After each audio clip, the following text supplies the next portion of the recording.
국회의원 형소법 학회장 삼풍백화점이 생각난다. 보안수사를 폐지를 직격을 했는데 어제 또 국회에서 보안수사권 폐지 관련 토론회가 있었어요. 원래 국회에는 토론회가 엄청 많습니다. 네. 1층에 가보면 그러니까 그게 1층이라고 2층이죠. 2층에 가보면 무슨 세미나실, 소회의실 뭐 엄청 많았어요.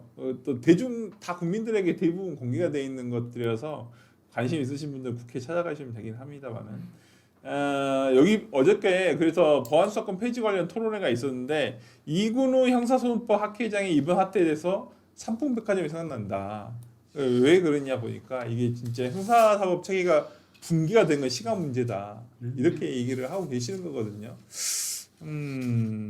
이번에 어떤 이근우 회장의 얘기라든지 이런 부분, 뭐 보안수사권 폐지 부분, 이준석 대표도 더불어민주당이 강행 처리한 계약 입법에 대해 대한민국 국민이 두려움을 갖게 되었다. 위험성을 인지했을 때쯤엔 되돌이킬 수도 없을 것이다라고 비판을 했습니다.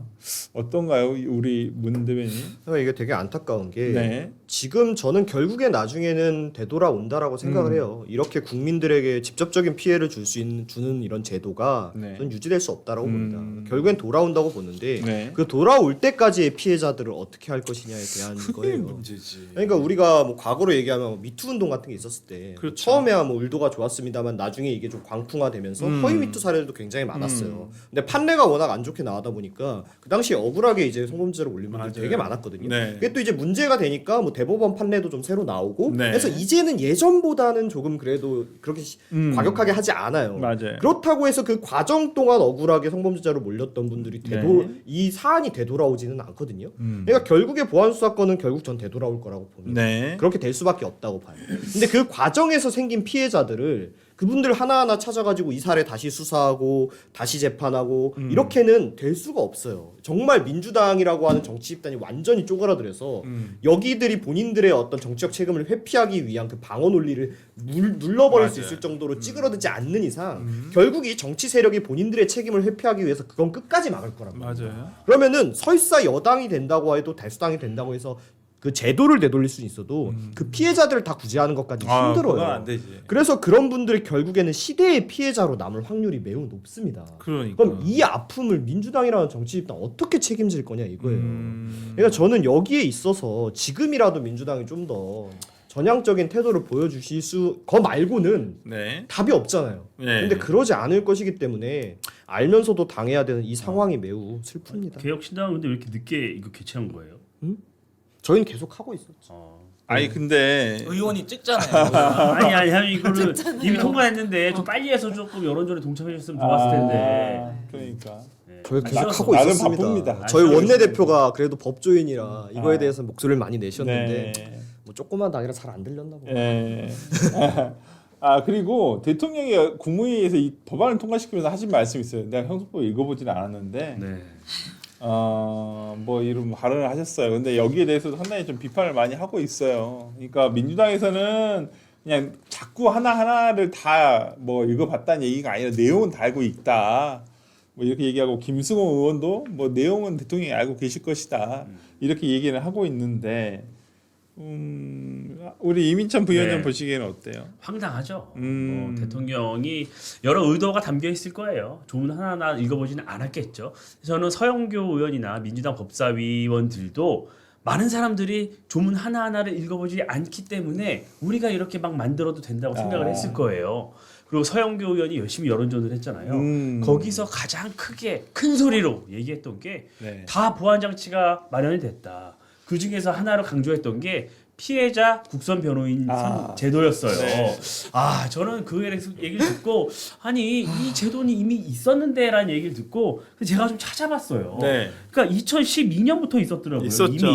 이미 2012년부터 있었고 그런데 이 제도가 현재 이 피해자 국선 전담 그러니까 뭐 성폭행이나 뭐 스토킹이나 이런 거를 전담하는 변호인이 그럼 전국에 몇 명이나 될까 찾아봤어요. 49명이래요. 에? 49명. 이게 피해자 국선 전담.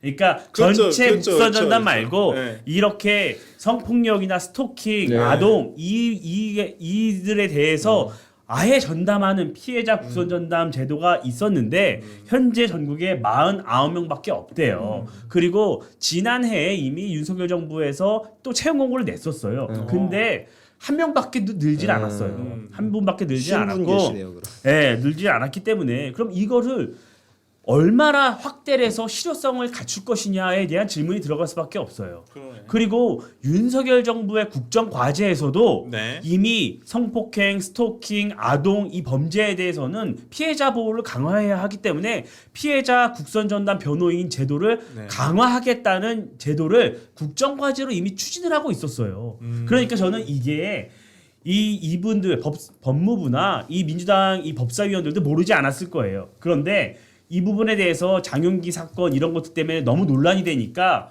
윤석열 정부에서도 강화하고 있는 이것까지 끌어다가 그냥 핑계를 댔던 거라고 저는 생각을 해요. 네. 근본적인 대책이 아니라 지금 이 장윤기 사건으로 논란이 되고 돌려차기 피해자 이런 분들이 나서서 국민 여론이 너무 악화하다 보니까 그럼 당신들 대안이 뭐야? 라고 그렇지. 국민들이 물어보니까 부랴부랴 아니 우리 이런 거 강화할 겁니다라고 내놓은 거예요. 그런데 알고 보니 이 제도는 굉장히 오래된 제도고 윤석열 정부에서도 강화하는 추세였고 그런데 알고 보니 49명밖에 없다. 그럼 네. 이 49명이 그 많은 형사사건 13만 건이 넘잖아요. 네. 이 부분들에 대해서 어떻게 전담을 다 할 수가 있죠? 어떤 사건만 그럼 이분들에게 변호를 전담을 시킬 거죠? 이런 게 마련됐냐고 국민들은 묻고 있는 거고 불안하다는 거예요. 알겠습니다. 아니 제가 이민찬 부회장님 얘기를 듣고 보니까 주변에서 좀 안타깝게 성추행 피해를 겪으신 분이 계세요. 아유. 그래갖고 실제로 제가 뭐 법조인은 아니지만 네. 사건 같은 걸 많이 봤으니까 좀 도움을 드렸는데 뭐 어려운 사건은 아니에요. CCTV도 존재를 하고 근데 국선 변호인 실제로 그게 있댔대요. 원래 국선 변호인이라는 거는 피고한테 주어지는 거잖아요. 네. 근데 이제 성추행이나 이런 거 같은 다 경우에는 있죠. 원고에게도 이제 주어지는데 전화 딱 한 통 받아보셨대요. 어쩔 수 없는 거예요. 지금 너무 인원수가 없고. 그러니까 항상 민주당이 뭐 얘기하는 거 좋아요. 그건데 그걸 무슨 돈으로 할 건데? 거기에 예산은 어떻게 들 건데?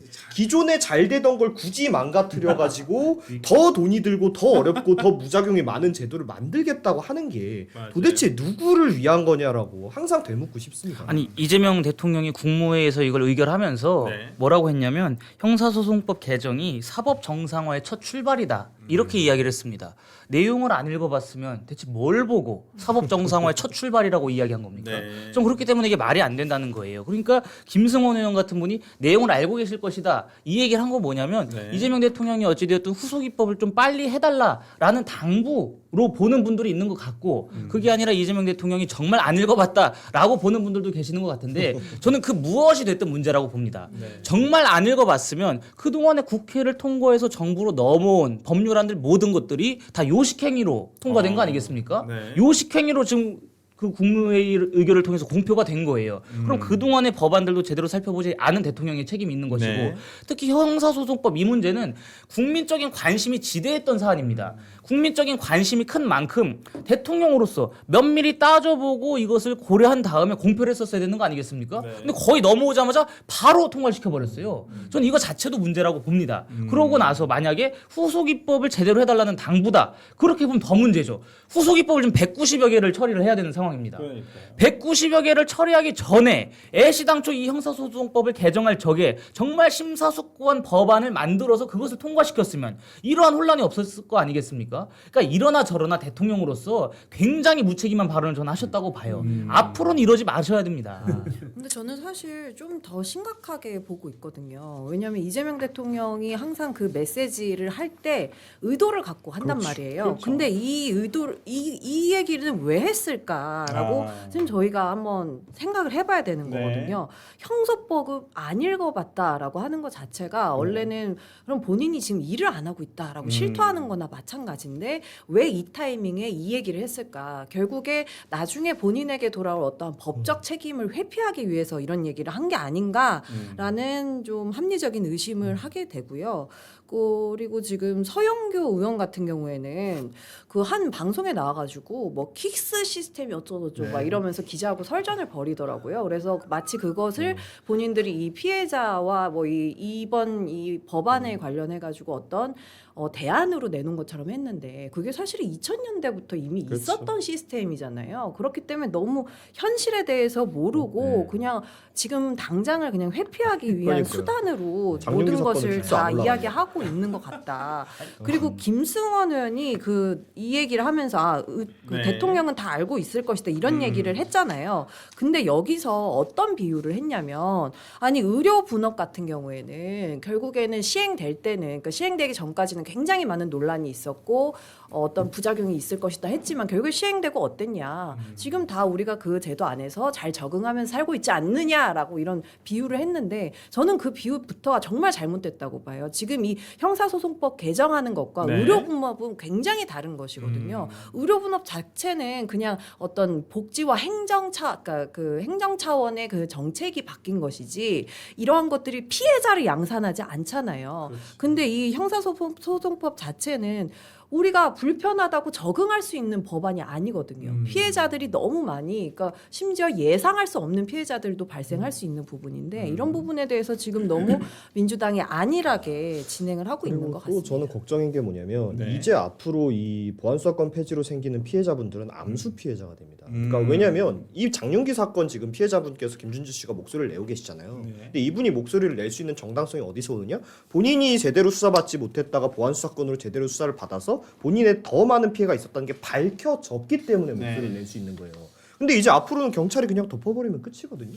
그럼 거기에 대해서 제대로 통계조차 내기도 힘들어요. 그럼 이걸 가지고 나중에 가서 민주당이 이거에 대한 책임론 나올 때 뭐 제대로 통계 나온 거 있냐 이런 식으로 나올 가능성이 그렇지. 높아요. 네. 근데 애초에 그런 게 통계에 잡히지 않게 피해가 생기게 만들어 놓고 그런 식으로 무게고 갈 확률이 높은데 제대로 된 피해자들의 구제가 되겠습니까? 그래서 저는 대통령이 이번에 얘기한 게 방금 권은세 센터장님 말씀이 좀 더 공감이 가는 게 본인이 무책임한 게 어느 쪽으로 무책임한 거냐면 자기가 이거 거부권 안 썼잖아요. 그렇지. 막을 수 있었잖아요. 그러니까. 근데 안 막았잖아요. 그렇죠. 그러니까 나 잘 몰랐다 소리 나중에 하고 싶은 거예요.